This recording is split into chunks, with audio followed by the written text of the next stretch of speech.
Allô? Merci de vous intéresser à la santé et d'avoir décidé d'en découvrir un peu plus sur la marche nordique. Mais si vous êtes comme la plupart, vous n'avez pas encore vu une foule de gens pratiquer cette activité. En fait, vous vous posez peut-être la question, mais qui fait de la marche nordique? Commençons par un petit historique. Ça fait quand même depuis la nuit des temps que l'homme utilise bâton ou canne pour s'aider durant la marche. Mais la marche nordique, proprement dite, nous vient de Finlande vers les années 1920. Les skieurs de fond finlandais d'alors voulaient pouvoir s'entraîner aussi durant la période sans neige, alors ils ont commencé à utiliser la même technique avec leurs bâtons, mais sans les skis. L'expression originale pour ce sport est le mot finlandais sauvakavli, qui veut dire marcher avec des bâtons. En 1966, la faculté d'éducation physique de l'université de Jyväskylä à Helsinki en Finlande a introduit pour la première fois des sessions de marche avec des bâtons de ski dans ses cours et a commencé à vanter les avantages de cette pratique par rapport à la marche classique. En 1985, Tom Rutlin, un entraîneur de ski aux États-Unis, a commencé à expérimenter en ajoutant des pointes en caoutchouc à ses bâtons de ski de fond pour pouvoir les utiliser aussi en ville, sur de l'asphalte ou sur du ciment. En 1988, les premiers bâtons spécialement conçus et commercialisés pour les marcheurs de fitness ont été produits par Exerstrider aux États-Unis. La poignée permettait de faire une poussée beaucoup plus efficace vers l'arrière. En 1997, Marko Kantaneva, un entraîneur sportif en Finlande, a publié son livre Sauvakavli, qui jetait les bases de la pratique de la marche avec des bâtons et qui incluait aussi des exercices de préparation physique pour tirer le maximum de cette activité. Toujours en 1997, les bâtons Nordic Walker ont été produits et commercialisés par Excel, une compagnie d'équipement de sport finlandaise. L'élément distinctif de la marche nordique venait de voir le jour. La dragonne, qui est la sangle retenant le poignet au bâton, devenait un gantelet qui permettait une poussée puissante vers l'arrière et la stabilité du bâton dans la phase de retour. C'est d'ailleurs ce gantelet qui caractérise aujourd'hui les bâtons de marche nordique comparés aux bâtons de randonnée ou de trekking, où le bâton reste en général à la verticale. En 1999, la même compagnie, Excel, inventait et popularisait l'expression Nordic Walking ou la marche nordique. La discipline a connu à ce moment-là une importante croissance en Finlande, si bien qu'en 2000, on dénombrait plus de 1 million de personnes qui pratiquaient la marche nordique, soit environ un Finlandais sur 6. La même année, toujours en Finlande, la International Nordic Walking Association a été fondée, avec pour but de promouvoir et de développer la pratique de la marche nordique à travers le monde. Aujourd'hui, en dehors de la Finlande, la marche nordique a grandi en popularité, bien sûr dans les pays scandinaves, mais aussi dans bon nombre de pays d'Europe. Il y a des groupes de marche nordique très actifs maintenant en Amérique du Sud et on voit que la discipline est présentement en train de percer aux États-Unis et au Canada. Il y a plus de 10 millions de personnes qui apprécient maintenant dans le monde cette activité de plein air toute l'année. Le plus gros événement annuel pour la marche nordique est présentement le Euro Nordic Walk Verkar, qui est un rassemblement de plus de 3000 amateurs de marche nordique venant de partout dans le monde et qui a lieu en juin dans le massif du Vercors en France.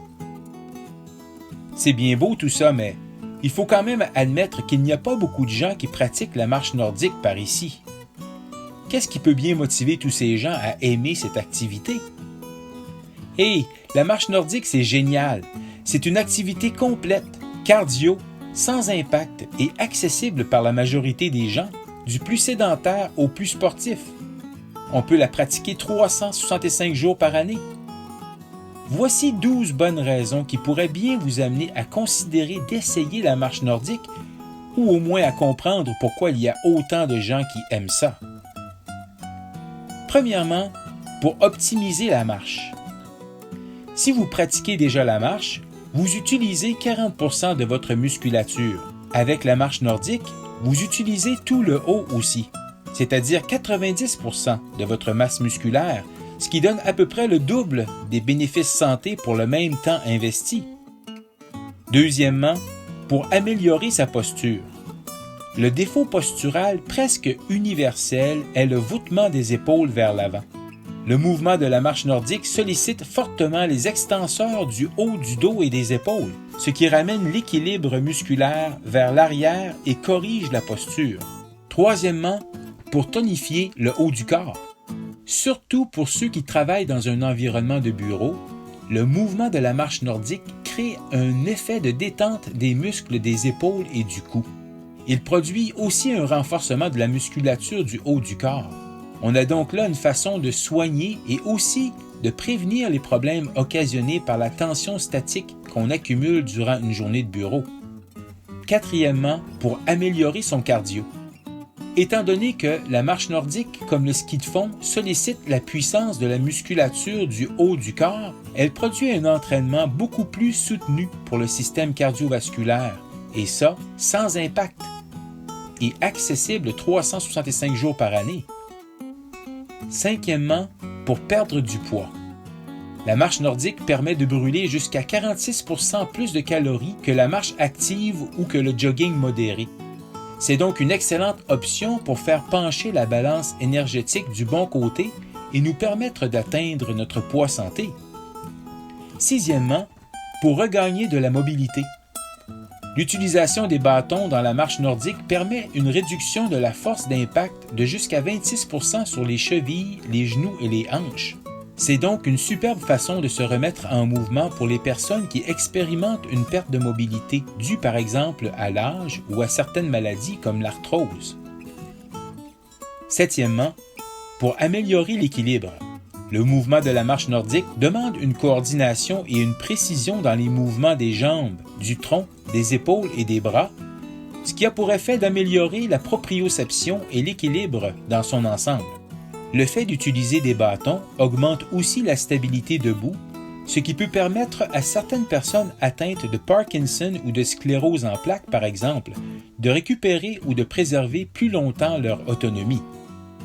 Huitièmement, pour demeurer active durant une grossesse. L'activité physique est universellement recommandée pour la grande majorité des femmes enceintes.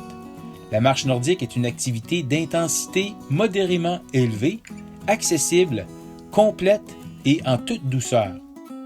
Elle peut être pratiquée jusqu'au tout dernier temps précédant l'accouchement et très tôt après. Neuvièmement, pour reprendre l'entraînement. Pour se remettre à l'activité physique, surtout si on a été longtemps sans s'entraîner, si on est avancé en âge ou si on a pris assez de poids, la marche nordique permet de travailler la musculature de tout le corps, d'améliorer son cardio et de faire tout ça en douceur pour les articulations. Dixièmement, durant une période de convalescence. Pour les mêmes raisons, ceux qui sont en récupération d'une maladie, d'une blessure ou d'une intervention chirurgicale trouvent la marche nordique une façon douce et efficace de reprendre leur capacité et leur activité journalière. Onzièmement, pour s'entraîner hors saison. Pour les athlètes de sport saisonniers, et surtout de sports d'hiver comme le ski, la marche nordique permet un entraînement complet d'intensité modérée à élevée qui est accessible toute l'année.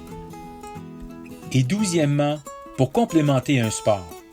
Pour les athlètes sérieux qui veulent supplémenter leur discipline principale et faire de l'entraînement croisé ou cross-training, la marche nordique est une option toute indiquée, étant donné qu'elle sollicite l'ensemble du corps et qu'elle minimise de façon majeure les impacts sur les articulations.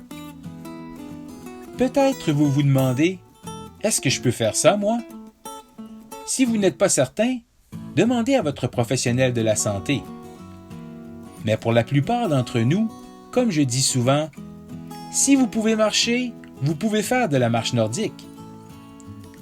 La marche nordique est déjà bien établie en Europe, en Amérique du Sud, et fait une belle percée en Amérique du Nord. Ici, il y a des gens qui en font régulièrement. Portez attention, vous allez les voir. Pourquoi attendre? Pourquoi ne pas vous informer davantage et même essayer la marche nordique? Pourquoi ne pas être de ceux qui sont à l'avant-garde de nouvelles vagues de santé et de bien-être dans notre localité? Go, marche nordique! Go!